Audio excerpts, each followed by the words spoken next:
Halo semuanya, dalam video ini kelompok 4 akan menjelaskan mengenai energi dalam biologi sebagai suplemen materi energi mata kuliah fisika untuk biologi.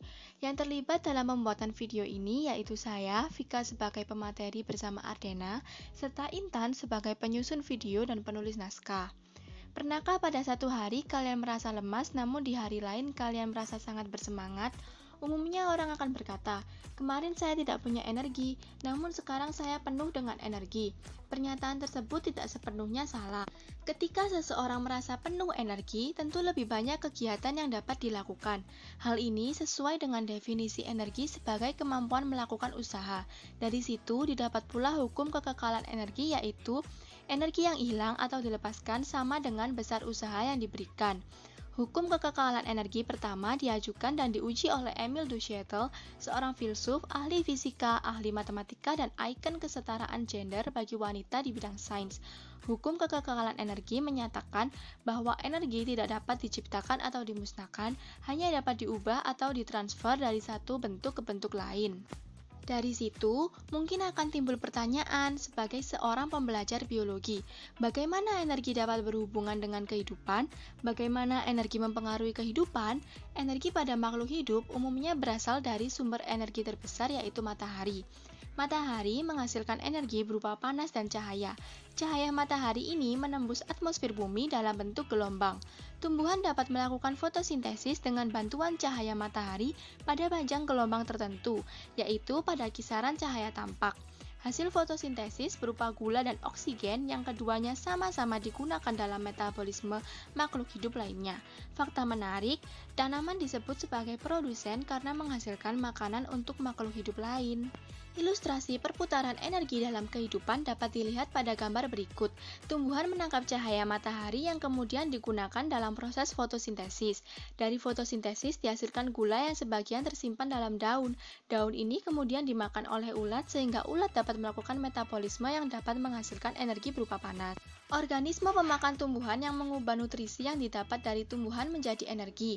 Energi yang berubah menjadi panas dilepaskan ke ekosistem sebagai bagian dari homeostasis. Dari ilustrasi tersebut tentunya kita sudah dapat membayangkan bagaimana energi berputar dari matahari menuju ekosistem. Siklus energi merupakan fenomena fisika dan biologis yang sangat penting bagi kehidupan. Tanpa keberadaan energi, kehidupan tidak akan berlangsung sebagaimana mestinya sebab keberadaan energi menyebabkan makhluk hidup dapat melakukan usaha berupa metabolisme. Metabolisme akan menghasilkan energi yang akan dipakai kembali untuk melakukan metabolisme dan mencari sumber nutrisi. Hai, saya Ardena yang akan menjelaskan mengenai energi potensial dan energi kinetik. Energi potensial adalah energi yang tersimpan pada suatu benda, contohnya pada kucing yang akan melompat dari pohon.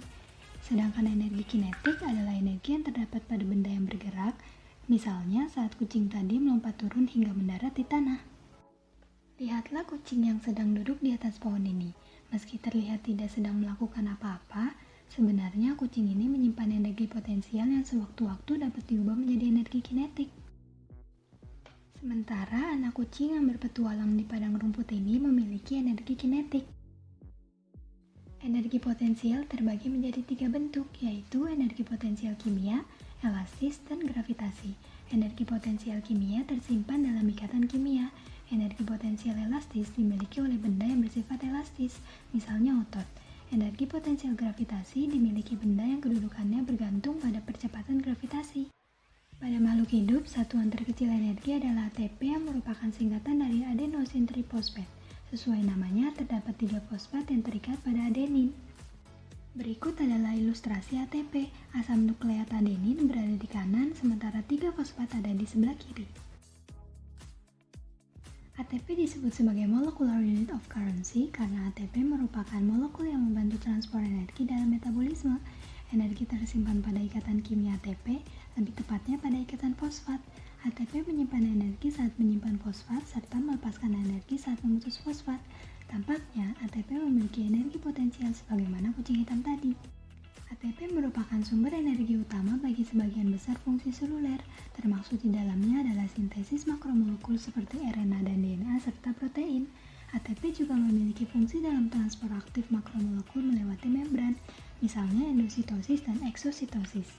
Ketika terjadi pemutusan ikatan fosfat pada ATP, ATP menjadi ADP dan melepaskan energi.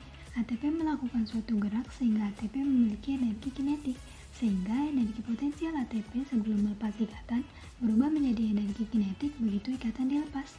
Dari metabolisme yang tak terlihat namun betul-betul terjadi itu, makhluk hidup dapat melangsungkan kehidupan dalam siklus energi yang sedemikian kompleks. Bayangkan bahwa setiap molekul ATP berperan dalam perputaran energi antar organisme dalam ekosistem. Pada ilustrasi ini, daun menyerap energi cahaya dari matahari, nutrisi dari tanah, dan karbon dioksida dari sisa respirasi. Kemudian seluruhnya diproses menjadi gula dan ATP. ATP digunakan tumbuhan untuk metabolisme, sementara gula yang berlebih akan disimpan. Gula dalam bentuk polisakarida yang terdapat pada daun akan dimakan oleh gajah sebagai sumber nutrisi. Dalam tubuh gajah, polisakarida dipecah menjadi monosakarida dan dapat digunakan sel untuk menyusun ATP. ATP digunakan di tubuh gajah untuk metabolisme, termasuk respirasi. Kotoran gajah bersama dengan daun yang jatuh akan membusuk dan menjadi sumber nutrisi bagi tumbuhan. Demikian penjelasan mengenai energi dalam biologi. Sampai jumpa di